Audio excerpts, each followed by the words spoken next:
Exodus chapter 12, the first Passover. While the Israelites were still in the land of Egypt, the Lord gave the following instructions to Moses and Aaron. From now on, this month will be the first month of the year for you. Announce to the whole community of Israel that on the 10th day of this month, each family must choose a lamb or a young goat for a sacrifice, one animal for each household. If a family is too small to eat a whole animal, let them share with another family in the neighborhood. Divide the animal according to the size of each family and how much they can eat.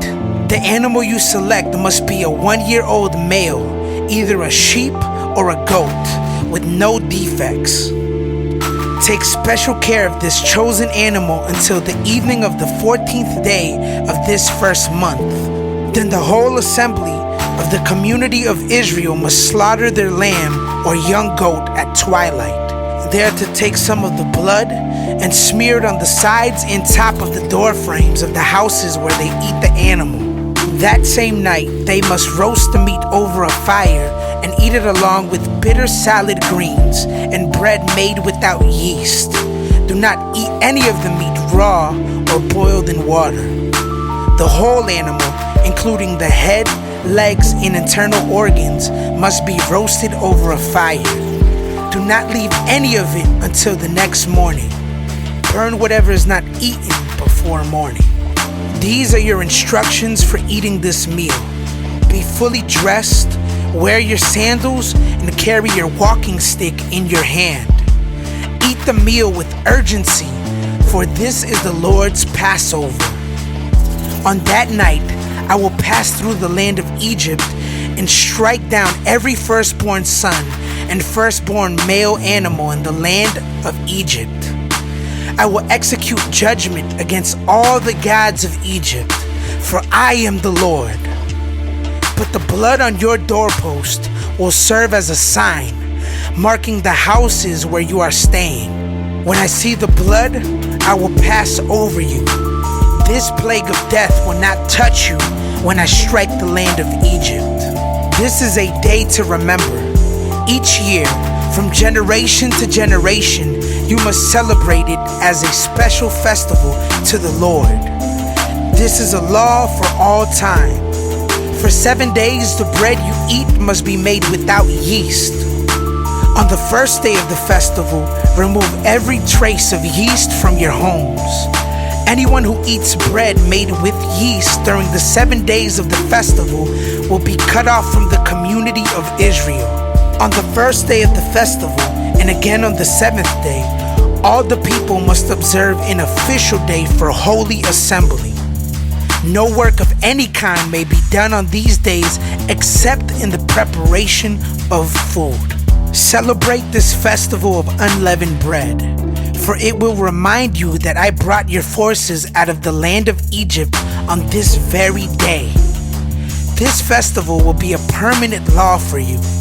Celebrate this day from generation to generation. The bread you eat must be made without yeast from the evening of the 14th day of the first month until the evening of the 21st day of that month. During those 7 days, there must be no trace of yeast in your homes. Anyone who eats anything made with the yeast during this week will be cut off from the community of Israel. These regulations apply both to the foreigners living among you and to the native-born Israelites. During those days, you must not eat anything made with yeast. Wherever you live, eat only bread made without yeast. Then Moses called all the elders of Israel together and said to them, Go, pick out a lamb or young goat for each of your families and slaughter the Passover animal. Drain the blood into a basin. Then take a bundle of hyssop branches and dip it into the blood. Brush the hyssop across the top and sides of the door frames of your houses, and no one may go out through the door until morning. For the Lord will pass through the land to strike down the Egyptians. But when he sees the blood on the top and sides of the door frame, the Lord will pass over your home. He will not permit his death angel to enter your house and strike you down. Remember, these instructions are a permanent law that you and your descendants must observe forever. When you enter the land the Lord has promised to give you, you will continue to observe this ceremony. Then your children will ask, "What does this ceremony mean?" And you will reply, "It is the Passover sacrifice to the Lord. For he passed over the houses of the Israelites in Egypt, and though he struck the Egyptians, he spared our families." When Moses had finished speaking, all the people bowed down to the ground and worshiped. So the people of Israel did just as the Lord had commanded through Moses and Aaron. And that night at midnight, the Lord struck down all the firstborn sons in the land of Egypt, from the firstborn son of Pharaoh, who sat on his throne, to the firstborn son of the prisoner in the dungeon. Even the firstborn of their livestock were killed. Pharaoh and all his officials and all the people of Egypt woke up during the night, and loud wailing was heard throughout the land of Egypt. There was not a single house where someone had not died. Israel's exodus from Egypt.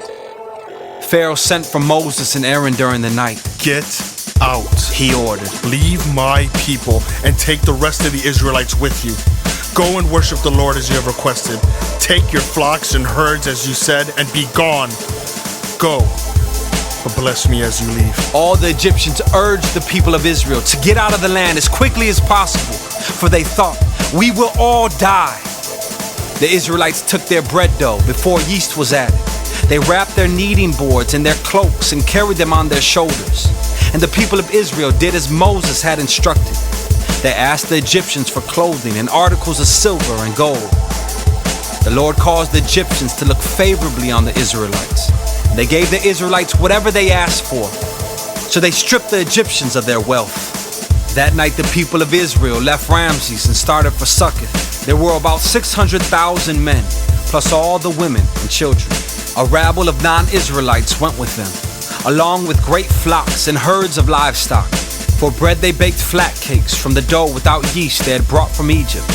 It was made without yeast because the people were driven out of Egypt in such a hurry that they had no time to prepare the bread or other food. The people of Israel had lived in Egypt for 430 years. In fact, it was on the last day of the 430th year that all the Lord's forces left the land. On this night, the Lord kept his promise to bring his people out of the land of Egypt. So this night belongs to him, and it must be commemorated every year by all the Israelites, from generation to generation. Instructions for the Passover. Then the Lord said to Moses and Aaron, "These are the instructions for the festival of Passover. No outsiders are allowed to eat the Passover meal, but any slave who has been purchased may eat it if he has been circumcised. Temporary residents and hired servants may not eat it. Each Passover lamb must be eaten in one house. Do not carry any of its meat outside, and do not break any of its bones. The whole community of Israel must celebrate this Passover festival. If there are foreigners living among you who want to celebrate the Lord's Passover, let all their males be circumcised. Only then may they celebrate the Passover with you like any native-born Israelite. But no uncircumcised male may ever eat the Passover meal. This instruction applies to everyone, whether a native-born Israelite or a foreigner living among you." So all the people of Israel followed all the Lord's commands to Moses and Aaron. On that very day, the Lord brought the people of Israel out of the land of Egypt like an army.